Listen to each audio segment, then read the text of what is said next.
La palabra de Dios de este domingo es cuanto menos desconcertante, incluso diría en algún momento irritante, que hasta nos puede dar miedo escuchar determinados textos.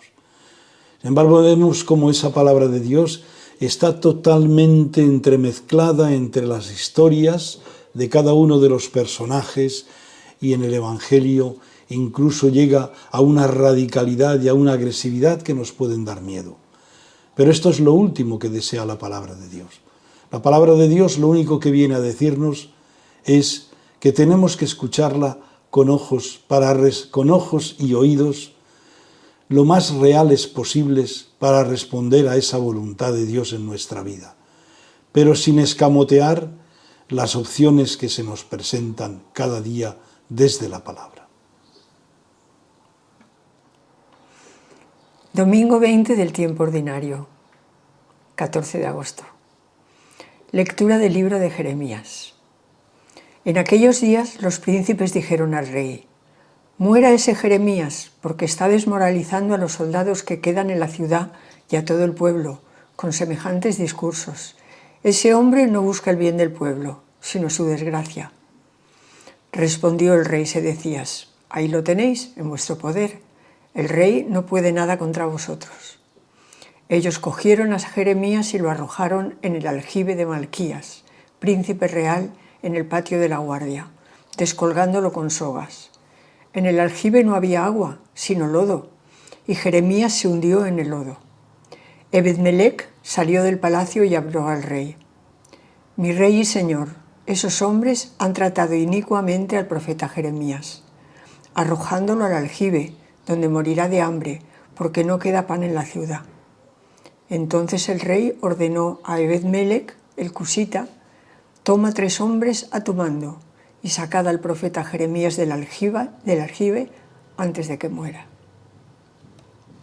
Señor, date prisa en socorrerme. Yo esperaba con ansia al Señor, y Él se inclinó y escuchó mi grito. Me levantó de la fosa fatal, de la charca fangosa, afianzó mis pies sobre roca y aseguró mis pasos. Me puso en la boca un cántico nuevo, un himno a nuestro Dios. Muchos al verlo quedaron sobrecogidos y confiaron en el Señor. Yo soy pobre y desgraciado, pero el Señor se cuida de mí. Tú eres mi auxilio y mi liberación. Dios mío, no tardes. Señor, date prisa en socorrerme. Lectura de la carta a los Hebreos. Una nube ingente de testigos nos rodea. Por tanto, quitémonos lo que nos estorba y el pecado que nos ata, y corramos en la carrera que nos toca sin retirarnos, fijos los ojos en el que inició y completa nuestra fe, Jesús, que renunciando al gozo inmediato soportó la cruz, despreciando la ignominia, y ahora está sentado a la derecha del trono de Dios. Recordad al que soportó la oposición de los pecadores, y no os canséis ni perdáis el ánimo. Todavía no habéis llegado a la sangre en vuestra pelea contra el pecado. Lectura del Santo Evangelio según San Lucas. En aquel tiempo dijo Jesús a sus discípulos: «He venido a prender fuego en el mundo, y ojalá estuviera ya ardiendo. Tengo que pasar por un bautismo, y qué angustia hasta que se cumpla. ¿Pensáis que he venido a traer al mundo paz? No, sino división. En adelante una familia de 5 estará dividida, 3 contra 2 y 2 contra 3. Estarán divididos el padre contra el hijo y el hijo contra el padre, la madre contra la hija y la hija contra la madre, la suegra contra la nuera y la nuera contra la suegra». La primera lectura del profeta Jeremías, un hombre realmente no radical, sino realista. Realista que está predicando al pueblo, desde su vocación profética, la realidad de su situación. Y eso es lo que el pueblo no quiere escuchar. Que le denuncien su situación, que le denuncien esa crisis que se estaba viviendo, bélica, entre los egipcios y babilonios que estaban amenazando a Israel.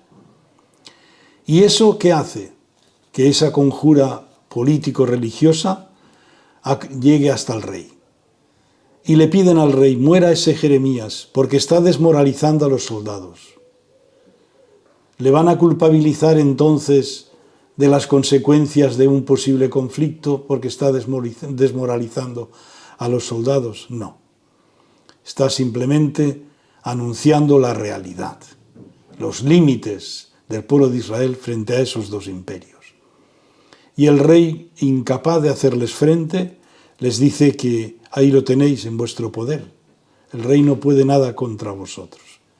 Y lo arrojaron en el aljibe de Malquías, un aljibe vacío, que no había agua, sino lodo, porque querían silenciar la profecía, silenciar la palabra de Dios y ahogarla en el lodo.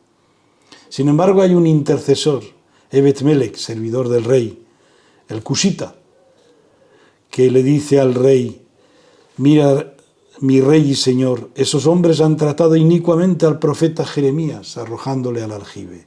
No hay derecho a eso. Y este servidor del rey, el cusita, Ebed-Melech, toma 3 hombres y saca al profeta Jeremías antes de que muera. No pueden ahogar la palabra de Dios, no pueden ahogar la palabra profética, porque la palabra profética se abre camino en la realidad, y esto es lo más importante. La carta a los Hebreos nos recuerda lo que significa vivir desde la fe. Y vivir desde la fe va a significar correr en la carrera que nos toca. Y correr en la carrera con la mirada puesta en una meta. Y en una meta porque esa meta nos está recordando aquel que nos ha llamado a correr en esta carrera. Y esa carrera significa renunciar al gozo inmediato, soportar la cruz, despreciar la ignominia, lo que hizo Jesús, y que ahora está sentado a la derecha del trono. Él soportó la oposición de los pecadores. Por eso nos dice que no os canséis, no perdáis el ánimo. Y nos recuerda al final: todavía no habéis llegado a la sangre en vuestra pelea contra el pecado. Eso significa vivir desde la fe, correr esa carrera que alguien nos precede y que sabemos que es victoriosa, pero tenemos que correrla con esfuerzo para derrotar al pecado que anida en nuestro corazón. Y finalmente, un evangelio que nos habla de una radicalidad inusitada y que en cierto modo hiere nuestra sensibilidad, y que no nos imaginamos a Jesús como un pirómano y como alguien que rompe las relaciones sagradas familiares. Pero es una llamada desde la radicalidad del evangelio a asumir con seriedad nuestra opción por el seguimiento de Jesús. He venido a prender fuego en el mundo y ojalá estuviera ardiendo. Tengo que pasar por el bautismo y qué angustia hasta que se cumpla. Es el misterio pascual. El cristiano viene al mundo y tiene que pasar ese bautismo, esa muerte y resurrección. Prender fuego y ojalá estuviera ardiendo no es el deseo de romper con todo, pero nos tiene que recordar que cuando nos tomamos en serio las cosas, no podemos hacerlas con mediocridad. ¿Pensáis que he venido a traer la paz al mundo? No, división. Es otra metáfora para hablarnos de la radicalidad, para que dejemos de lado la mediocridad. Por eso él habla que en adelante, los que optéis por mí en el seguimiento, una familia de 5 estará dividida, 3 contra 2 y 2 contra 3.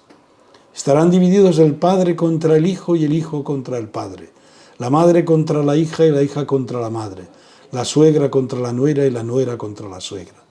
¿Acaso Jesús desea que todas estas maravillosas relaciones biológicas, afectivas, se rompan? No.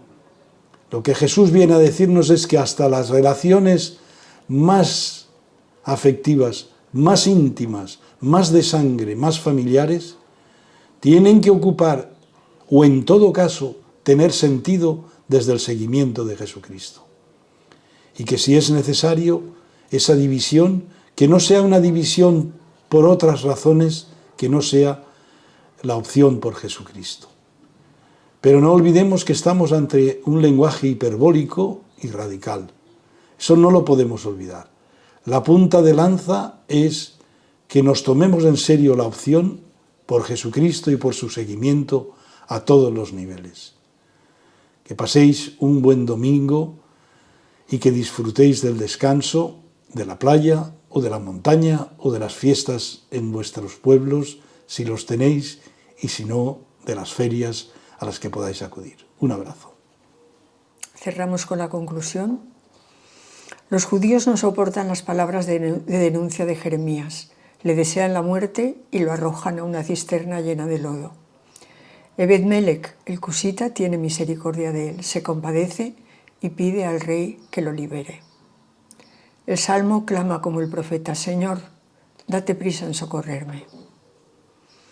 A los ojos de la fe, las pruebas de esta vida forman parte de la pedagogía de Dios, como padre con respecto a sus hijos, nos dice la carta a los Hebreos. La tribulación se considera como una corrección que supone y manifiesta la paternidad de Dios, pues a quien ama, el Señor le corrige.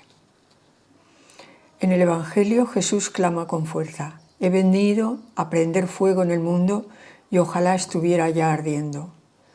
Las palabras de Jesús no nos dejan impasibles, nos provocan, nos hacen ponernos con Él o frente a Él. El fuego del Espíritu abrasará nuestros corazones para purificarlo. Ha venido a llevarnos con Él. Ánimo, mucho ánimo.